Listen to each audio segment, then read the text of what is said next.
চিকিৎসা ব্যবস্থায় গবেষণা বাড়ানোর তাগিদ প্রধানমন্ত্রীর, সব ধরনের সহযোগিতার আশ্বাস। ৫৫ পৌরসভায় ভোট গণনা চলছে। পটিয়ায় সহিংসতায় একজন নিহত, কিছু স্থানে বিএনপির মেয়র প্রার্থীর ভোট বর্জন। তিনবার মেয়াদ বৃদ্ধির সাথে খুলনা মোংলা রেল প্রকল্পে খরচ বেড়েছে ১২১%, বিরক্ত রেলমন্ত্রী।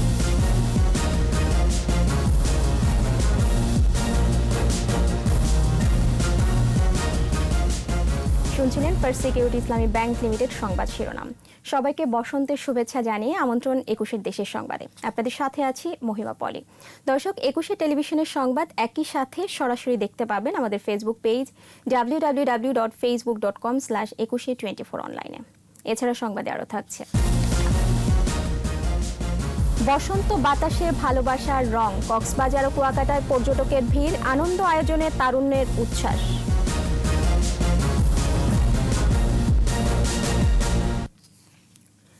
চিকিৎসকরা রোগী দেখায় ব্যস্ত বলে গবেষণার সুযোগ পান না, এমন মন্তব্য করে চিকিৎসা ব্যবস্থার উন্নতির জন্য গবেষণা বাড়ানোর তাগিদ দিয়েছেন প্রধানমন্ত্রী শেখ হাসিনা। এখাতে আর্থিক বরাদ্দ সহ সব ধরনের সহযোগিতা অব্যাহত রাখারও আশ্বাস দেন প্রধানমন্ত্রী। বিস্তারিত জানাচ্ছেন আকবর হোসেন সুমন। কুমুদিনী ট্রাস্টের উদ্যোগে নারায়ণগঞ্জে গড়ে উঠছে গবেষণা প্রতিষ্ঠান Kumudini international institute of medical sciences and cancer research. গবেষণা প্রতিষ্ঠানটিতে থাকবে আধুনিক ও আন্তর্জাতিক মানের চিকিৎসা সেবা, থাকবে গবেষণা সুবিধাও। দানবীর রণদা প্রসাদ সাহার হাতে গড়া কুমুদিনী ট্রাস্টের সেবার খ্যাতি রয়েছে বিশ্বজুড়ে। গণভবন থেকে ভিডিও কনফারেন্সে যুক্ত হয়ে গবেষণা প্রতিষ্ঠানটির ভিত্তিপ্রস্তর স্থাপন করেন প্রধানমন্ত্রী শেখ হাসিনা। স্মৃতিচারণ করতে গিয়ে কুমুদিনী পরিবারের সঙ্গে তার শৈশবের কথা উল্লেখ করেন প্রধানমন্ত্রী। আমি আর রেহানা যখন আমার বাবা মায়ের ভাইদের লাশ দেখতে পাইনি, রণদা প্রসাদ এবং তার ছেলে তাদেরকে যে হত্যা করেছিল, কিন্তু তাদের লাশও তার পরিবার দেখতে পায়নি। আমার মনে আছে ছোটবেলা আমার বাবা আমাদেরকে নিয়ে গিয়েছিলেন কলেজ দেখার জন্য, স্কুল দেখার জন্য, সব কিছু আমরা ঘুরে ঘুরে দেখেছিলাম। তখন আমরা খুবই ছোট। সেখানকার সুন্দর পরিবেশ দেখে একসময় আব্বার তো ইচ্ছেই হয়ে গেল যে আমাকে ওখানে ভর্তি করে দেবেন। চিকিৎসা খাতে গবেষণা বাড়ানোর তাগিদ দিয়ে সব ধরনের সহায়তার আশ্বাস দেন সরকার প্রধান। আমাদের দেশে রিসার্চের সুযোগটা খুবই কম। রিসার্চ খুব, বিশেষ করে মেডিকেল সায়েন্সের রিসার্চ খুব বেশি একটা হচ্ছে না, যেটা হওয়া একান্তভাবে প্রয়োজন। কারণ আসলে যাদের রিসার্চ করার কথা সকলে মানে ডাক্তার হয়ে রোগী দেখতে এত ব্যস্ত, হাতে গোনা খুব কয়েকজনই আমি দেখি তাদের পাবলিকেশন এবং রিসার্চ। তাৎক্ষণিক ব্যবস্থা গ্রহণ করায় করোনা সংক্রমণ অনেকটা নিয়ন্ত্রণে রাখা সম্ভব হয়েছে বলে উল্লেখ করেন প্রধানমন্ত্রী। করোনা ভাইরাস মোকাবেলা করার জন্য তাৎক্ষণিকভাবে একবারের মধ্যে 7 দিনের মধ্যে আমরা 2000 ডাক্তার, 6000 নার্স আমরা নিয়োগ দিয়েছি এবং টেকনিশিয়ান নিয়োগ দিয়েছি, এবং আরও ভবিষ্যতে নিয়োগ দেওয়ার আমরা পদক্ষেপও নিয়েছি। আমাদের পদক্ষেপের ফলে আজকে এই করোনা ভাইরাস অনেকটা নিয়ন্ত্রণে। টিকা নিয়েও স্বাস্থ্য সুরক্ষা বিধি মেনে চলার নির্দেশ দেন প্রধানমন্ত্রী শেখ হাসিনা। ভ্যাকসিন দেওয়া সত্ত্বেও সবাইকে কিন্তু স্বাস্থ্য সুরক্ষাটা মেনে চলতে হবে। আকবর হোসেন সুমন, 21 টেলিভিশন, ঢাকা। চতুর্থ ধাপে 34 জেলার 55 পৌরসভায় ভোট গ্রহণ শেষ হয়ে এখন ভোট গণনা চলছে। সকাল 8টায় ভোট গ্রহণ শুরু হয়ে শেষ হয় বিকাল 4টায়। এবার 29 পৌরসভায় ভোট হয় ইভিএমে আর 26টিতে হয় ব্যালট পেপারে। এসব পৌরসভায় মোট ভোটার 16,67,224 জন। মেয়র পদে প্রতিদ্বন্দ্বিতা করছেন 217 জন, সাধারণ কাউন্সিলর পদে 2070 জন ও সংরক্ষিত কাউন্সিলর পদে 618 জন।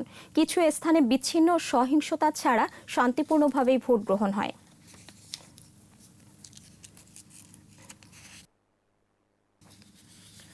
চতুর্থ ধাপের পৌর নির্বাচনে ভোট গ্রহণের সময় কিছু স্থানে বিচ্ছিন্ন সংঘর্ষ হয়েছে। চট্টগ্রামের পটিয়ায় নির্বাচনী সহিংসতায় একজন নিহত হয়েছে। এদিকে অনিয়মের অভিযোগে বেশ কয়েকটি পৌরসভায় বিএনপির মেয়র প্রার্থীরা ভোট বর্জন করে। নরসিংদীতে 3টি কেন্দ্রের ভোট গ্রহণ স্থগিত করেছেন রিটার্নিং কর্মকর্তা। প্রতিনিধিদের সহায়তায় মাসুম আলিসার রিপোর্ট। চট্টগ্রামের পটিয়া পৌরসভায় ভোট গ্রহণ চলছিল শান্তিপূর্ণভাবেই। দুপুরে গোবিন্দখিল চিবাতলি স্কুল কেন্দ্রে কাউন্সিলর প্রার্থী রাজীব ও আব্দুল মান্নানের সমর্থকদের মধ্যে সংঘর্ষ বাধে। শুরু হয় গোলাগুলি। গুলিবিদ্ধ হয় ৩ জন। এদের মধ্যে কাউন্সিলর প্রার্থী মান্নানের ভাই আব্দুল মজিদ মারা যায়। নরসিংদীতে ব্যালট পেপার ছিনতাই হওয়ায় ইউএমসি আদর্শ উচ্চ বিদ্যালয়ের ৩টি কেন্দ্রের ভোট গ্রহণ স্থগিত হয়েছে। হবিগঞ্জের চুনারুঘাট কেন্দ্রে ভোটারদের ওপর হামলা চালায় দুর্বৃত্তরা। এদিকে শুরুতে ভোটার উপস্থিতি কিছুটা কম থাকলেও বেলা বাড়ার সাথে সাথে বাড়তে থাকে ভোটার উপস্থিতি। কেন্দ্রগুলোতে নারী ভোটারের উপস্থিতি তুলনামূলক বেশি। শান্তিপূর্ণ ভোট হয়েছে ময়মনসিংহের ত্রিশাল ও ফুলপুর, নেত্রকোনা, টাঙ্গাইলের গোপালপুর, কালিহাতী, রাজশাহীর নওহাটা, গোদাগাড়ী, তানোর ও তাহেরপুরে, ঠাকুরগাঁও সদর ও রানীশঙ্কল, চাঁপাইনবাবগঞ্জের শিবগঞ্জ, চুয়াডাঙ্গার জীবননগর ও আলমডাঙ্গা, বরিশালের মুলাদি, বানারীপাড়া, সাতক্ষীরা, বাগেরহাট এবং যশোরের চৌগাছা ও বাঘারপাড়ায়। বেশিরভাগ পৌরসভাতেই ভোটের পরিবেশ ছিল শান্তিপূর্ণ। ভোটারদের অনেকটা ভিড় রয়েছে এবং সবাই লাইনে দাঁড়িয়ে এই প্রথমবারের মতন ইভিএমে ভোট দিচ্ছে। মোটামুটি সমস্যা হচ্ছে না এখানে। আর পুলিশ প্রশাসন, আইন প্রশাসন খুব ভালোভাবে নিরাপত্তা দিচ্ছে আমাদের।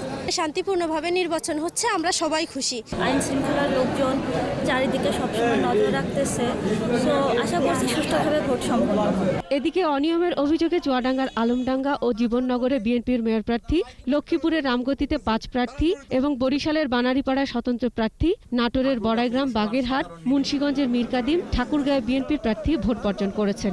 প্রতিকার না পাওয়ায় আমি এই ভোট বর্জন করছি। আমি নিজে প্রার্থী, ভোট দিতে পারি নাই, আমি এই নির্বাচন আমি প্রত্যাহার। আমরা বাংলাদেশ জাতীয়তাবাদী দলের পক্ষ থেকে এই ভোট এর ফলাফলকে গ্রহণ করব না। মাসুম আলিসা, 21 টেলিভিশন। দর্শক, খাগড়াছড়ির পৌরসভা থেকে প্রতিনিধি চিংমে প্রু মার্মা জানাচ্ছেন সেখানকার ভোট গণনার খবর। জেলার মাটিরাঙ্গা পৌরসভায় মোট 9টি কেন্দ্রে সকাল থেকে শান্তিপূর্ণভাবে ভোট গ্রহণ সম্পন্ন হয়েছে। মেয়র পদে 3 জন এবং কাউন্সিলর পদে 46 জন প্রার্থী প্রতিদ্বন্দ্বিতা করেছে। বেলা 12টার দিকে পূর্ব দলিয়া সরকারি প্রাথমিক বিদ্যালয় কেন্দ্রে কাউন্সিলর প্রার্থীদের মধ্যে ধাওয়া পাল্টা ধাওয়ায় একজনকে আটক করা হয়েছে। তাছাড়া 2-1টি কেন্দ্রে জাল ভোট দেওয়ার চেষ্টা করলে তাদের 4 জনকে আটক করা হয়। এই ছাড়া অন্যান্য কেন্দ্রগুলোতে শান্তিপূর্ণভাবে ভোট গ্রহণ সম্পন্ন হয়েছে। এখন চলছে ভোট গণনা। এই ছিল আমার কাছে নির্বাচনের শেষ খবর। এ পর্যায়ে রাঙামাটির নির্বাচনের খবর জানাচ্ছেন প্রতিনিধি ছত্রং চাকমা। রাঙামাটি পৌরসভা নির্বাচন অবাধ ও শান্তিপূর্ণভাবে ভোট গ্রহণ সম্পন্ন হয়েছে। এখন চলছে ভোট গণনার কার্যক্রম। এবারে রাঙামাটি পৌরবাসী ইভিএম পদ্ধতিতে ভোট প্রদান করেছেন। এবার নির্বাচনে মেয়র পদে 5 জন ও কাউন্সিলর পদে 41 জন এবং সংগঠিত মহিলা পদে 19 জন প্রার্থী প্রতিনিধিত্ব করছেন। রাঙামাটিতে মোট ভোটার সংখ্যা হচ্ছে 62,923 জন। আবারও মেয়াদ বাড়ছে খুলনা মোংলা রেল প্রকল্পের। এরই মধ্যে ব্যয় বেড়েছে 121%। 65 কিলোমিটার রেলপথ নির্মাণের এই প্রকল্পের মেয়াদ 3বার বেড়েছে। জুনে শেষ হওয়ার কথা থাকলেও হচ্ছে না। বারবার মেয়াদ বৃদ্ধিতে ক্ষুব্ধ খোদ রেলমন্ত্রী। শেখ মোহাম্মদ জুয়েলের ক্যামেরায় খুলনা বিভাগীয় প্রতিনিধি মহেন্দ্রনাথ সেনের রিপোর্ট জানাচ্ছেন সমর ইসলাম। মোংলা বন্দরকে রেল নেটওয়ার্কের সাথে যুক্ত করতে 2010 সালে 65 কিলোমিটার রেলপথ নির্মাণের প্রকল্প নেয় সরকার। শুরুতে প্রকল্পের মেয়াদ 3 বছর আর ব্যয় নির্ধারণ হয় 1,335 কোটি 37 লাখ টাকা। পেরিয়ে গেছে 10 বছর, কাজ শেষ হয়নি আর খরচ বেড়ে দাঁড়িয়েছে 3,801 কোটি 61 লাখ টাকা। কাজের অগ্রগতি 75%। চতুর্থবারের মতো 2022 সালের জুন পর্যন্ত সময় বাড়ানোর পাশাপাশি ব্যয় আরও 500 কোটি টাকা বাড়ানোর আবেদন করেছে প্রকল্প বাস্তবায়নকারী কর্তৃপক্ষ। অলরেডি একটা ভ্যারিয়েশন অ্যাপ্রুভ হয়েছে। সয়েলের কন্ডিশনই মেইন কারণ, যেখানে সয়েল কন্ডিশন কারণে প্রচণ্ড ডিজাইন রিভিউ করতে হয়েছে। প্রকল্পে কাজ করছে ভারতের 2টি ঠিকাদারি প্রতিষ্ঠান। তারা বলছে ভিসা জটিলতায় ভারত থেকে দক্ষ জনবল আনতে না পারায় বিলম্বিত হচ্ছে। Mainly visa issues that I have shared with Mantri Mahoday and Secretary Sir also, and they ask that it will be resolved so that frequent movement of workmen and staff shall be possible. শিগগিরই এ জটিলতার অবসান করার কথা জানিয়েছেন rail সচিব। ভিসার যে জটিলতার কথা আসছে, এটা আমরা অবশ্যই এটা খুবই তাড়াতাড়ি আমরা সমস্যার সমাধান করতে পারবো। 3 বছরের প্রকল্প 10 বছরেও শেষ না হওয়ায় ক্ষুব্ধ রেলমন্ত্রী। প্রজেক্টের ইন ডিউ টাইম যদি কোনো দেশের কোনো কন্ট্রাক্টর বা ফেল করে তাদের জন্য তো একটা ডিসক্রেডিট রাখা যায়। যেহেতু জুন আপনার 21, আপনার আরো 6 মাস গ্রাস পিরিয়ড আমরা দিলাম। বাই ডিসেম্বর আমরা চাই যে আপনার এই কাজগুলো আগামী ডিসেম্বরের মধ্যে আমরা মামলা জানাবো। চতুর্থ দফায় দেওয়া সময়ের মধ্যেই কাজ শেষ করার নির্দেশ দিয়েছেন মন্ত্রী। সমর ইসলাম, 21 টেলিভিশন। মহামারীর মাঝেও আনন্দ উচ্ছ্বাসে সারা দেশে ভালোবাসা দিবস উদযাপিত হচ্ছে। কক্সবাজার সমুদ্র সৈকত ও পটুয়াখালীর কুয়াকাটায় পর্যটকের ভিড় বেড়ে গেছে। হোটেল মোটেলগুলো পর্যটকদের জন্য রেখেছে নানা আয়োজন। প্রতিনিধিদের সহায়তায় মাসুয়ালিসার রিপোর্ট।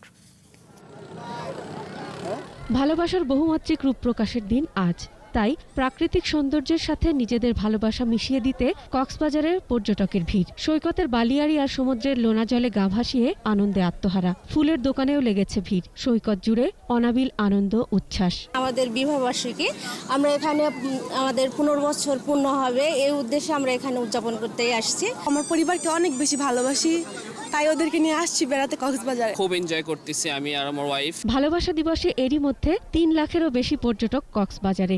মহামারীতে সরকারি নির্দেশনা মেনে পর্যটকদের সেবা দেওয়া হচ্ছে বলে জানান হোটেল মোটেল মালিক সমিতির এ নেতা। করোনা সংকটকালীন আমরা সরকারি নির্দেশ মোতাবেক দূরত্ব বজায় রাখা সহ নো মাস্ক নো সার্ভিস দৃষ্টিভঙ্গি দিয়েই আমাদের সেবা নিশ্চিত করার বিশেষ ব্যবস্থা গ্রহণ করেছি। বিশ্ব ভালোবাসা দিবস সহ কক্সবাজারে আগত দেশি বিদেশি পর্যটকদের জন্য নিরাপত্তা জোরদার করেছে ট্যুরিস্ট পুলিশ। আমাদের মোবাইল টিম থাকবে, আমাদের সদস্য সংখ্যা বেশি থাকবে, সবখানে চেকপোস্ট থাকবে, যেন কোনো ধরনের কোনো অপ্রীতিকর ঘটনা না ঘটে।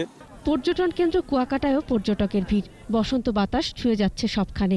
সৈকত জুড়ে ভালোবাসার উৎসব। লেম্বুর চর, ঝাউবন, গঙ্গামতী লেক, কাওয়ার চর, মিস্ত্রিপাড়া, শ্রীমঙ্গল বৌদ্ধবিহার, রাখাইন তাঁতপল্লী, শুটকিপল্লী, ফিশ ফ্রাই পল্লী ও আলিপুর মহিপুর মৎস্য বন্দরেও রয়েছে পর্যটকের স্বতঃস্ফূর্ত উপস্থিতি। ঝিনাইদহে বসন্ত বরণ ও বিশ্ব ভালোবাসা দিবসে নানা আয়োজন। সকালে শহরের মর্নিং বেল চিলড্রেন একাডেমিতে ছিল পিঠা উৎসব। হিলিতেও ঋতুরাজ বসন্তকে বরণ করা হয়েছে। বিশ্ব ভালোবাসা দিবসেও ছিল নানা আয়োজন। মাসুম আলিসা, 21 টেলিভিশন। সংবাদের এ পর্যায়ে নিচ্ছি বিরতি। নো মাস্ক নো সার্ভিস বিধি মেনে চলুন, সুস্থ থাকুন। যখন ফিরছি তখন অন্যান্য খবরের সঙ্গে আরও থাকবে। করোনায় 24 ঘন্টায় 8 জনের মৃত্যু, নতুন শনাক্ত 326। উৎসাহ উদ্দীপনায় সারা দেশে টিকা গ্রহণ।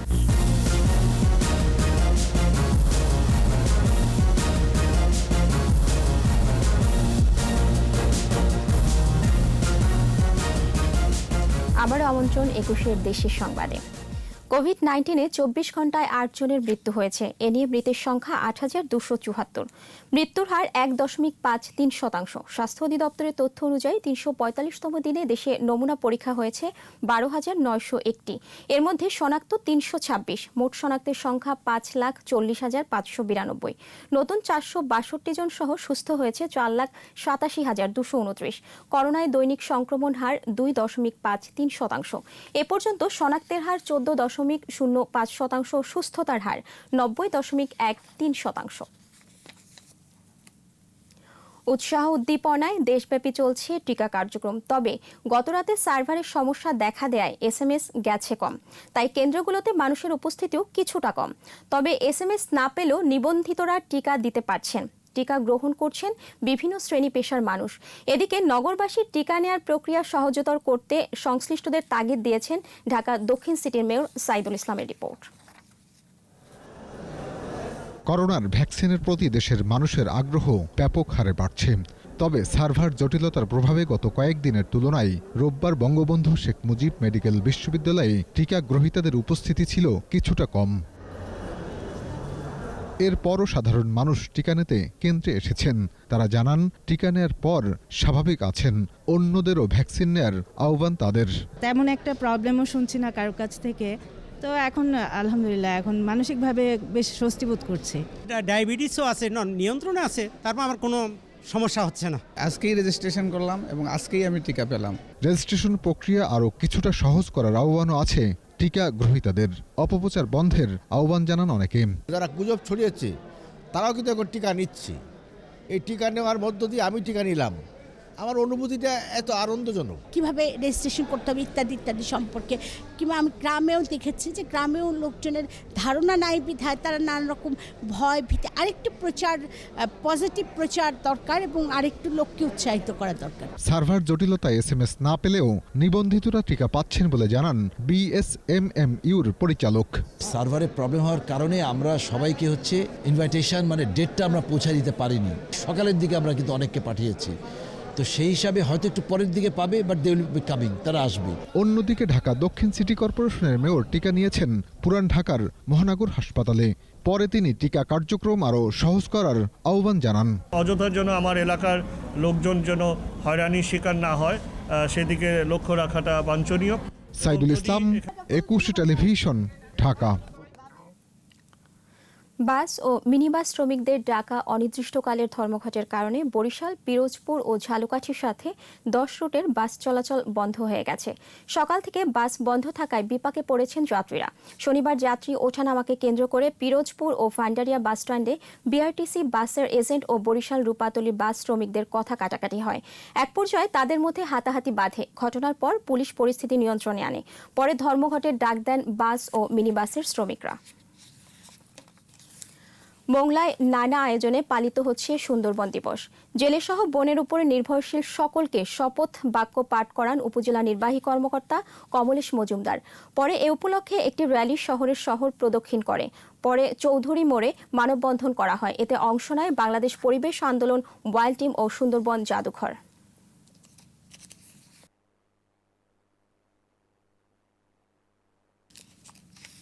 এবার চট্টগ্রাম সংবাদ।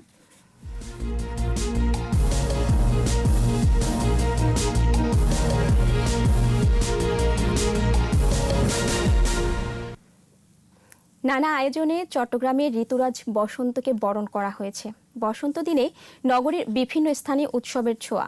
মহামারীর ভয় দূরে সরিয়ে হাতে হাত রেখে আনন্দ আয়োজন।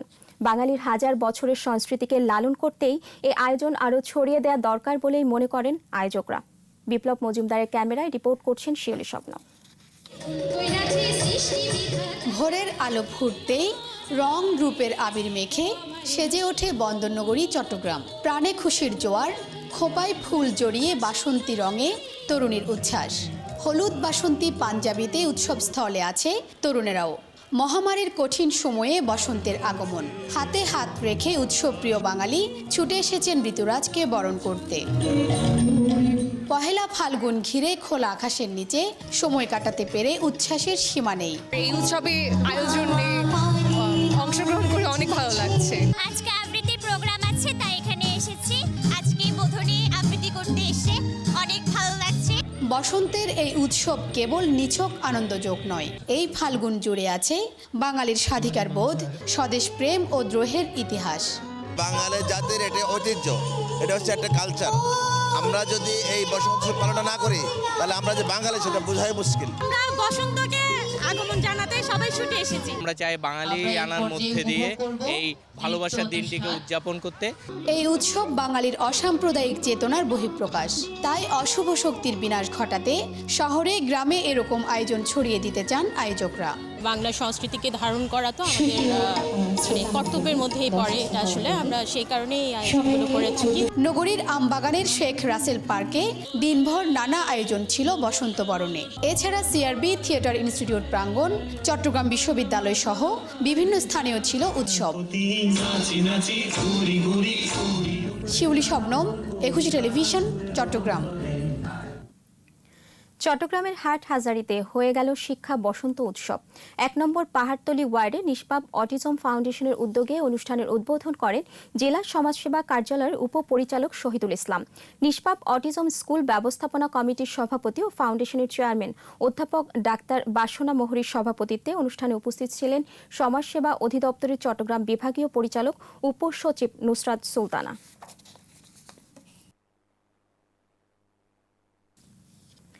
মুজিব বর্ষে বঙ্গবন্ধু শেখ মুজিব ঢাকা ম্যারাথন 2021-এর প্রস্তুতি সভা হয়েছে।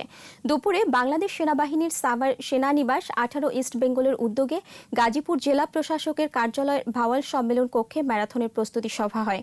সভায় জেলা প্রশাসক SM তরিকুল ইসলাম, লেফটেন্যান্ট কর্নেল মোহাম্মদ সজিবুল ইসলাম সহ ঊর্ধ্বতন কর্মকর্তারা উপস্থিত ছিলেন। এদিকে বাংলাদেশ সেনাবাহিনীর 55 পদাতিক ডিভিশন আগামীকাল গোপালগঞ্জে ম্যারাথনের আয়োজন করেছে। সোমবার বিকাল 3টায় গোপালগঞ্জ বঙ্গবন্ধু শেখ মুজিবুর রহমান বিজ্ঞান ও প্রযুক্তি বিশ্ববিদ্যালয়ের সামনে থেকে শুরু হয়ে শেখ কামাল ক্রিকেট স্টেডিয়ামে এসে দৌড় শেষ হবে।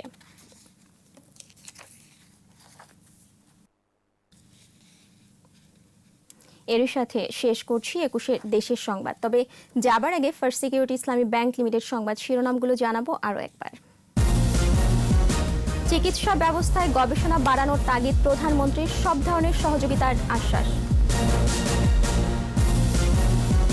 55 পৌরসভায় ভোট গণনা চলছে, পটিয়ায় সহিংসতায় 1 জন নিহত, কিছু স্থানে বিএনপির মেয়র প্রার্থীর ভোট বর্জন। এবং 3বার মেয়াদ বৃদ্ধির সাথে খুলনা মোংলা রেল প্রকল্পে খরচ বেড়েছে 121%, বিরক্ত রেলমন্ত্রী। সর্বশেষ খবর জানতে ডায়াল করুন 2021 নম্বরে আর ভিজিট করুন 21tv.com এই ওয়েবসাইটে। এছাড়াও ফেসবুকে লগ ইন করতে পারেন facebook.com/2124 অনলাইনে। এতক্ষণ সাথে থাকার জন্য ধন্যবাদ। পরের সংবাদ সন্ধ্যা 7টায় দেখার আমন্ত্রণ রইল। স্বাস্থ্যবিধি মেনে চলুন, সুস্থ থাকুন এবং 21-এর সাথেই থাকুন।